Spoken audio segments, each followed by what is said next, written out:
So if I'm a student here tonight, what are some of the guideposts you might give them in terms of getting into this career, and how do you develop and things that might make them more successful early on from that standpoint?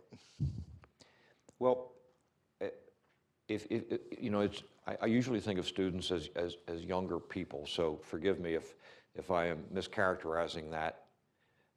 For people who are starting out in a career, and this could apply perhaps to any career, but probably my biggest piece of advice would be ask the dumb question,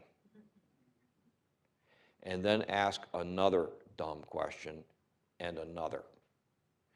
In my experience in construction, especially as a young person, we're put into management roles responsible to manage people mostly older than us, and all of whom know so much more about what they do than we do.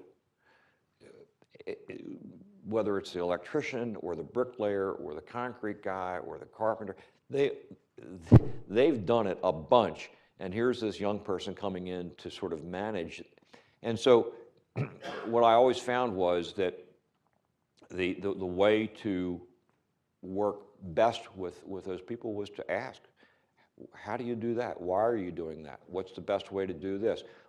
And oftentimes that, you know, you'd think, well, I should know that. But no one ever cared about that. They were happy to expound, and I found that not only did I learn that way, but I also found that people appreciated being asked. That it was a sign of respect for them and for their knowledge and their expertise. And so that would be my first piece of advice. Ask the dumb questions. Don't ever be embarrassed that you think, you know, I should know this. It's going to be embarrassing for me to ask this and admit that I don't know it. Get over it. Ask the questions and ask them and ask them.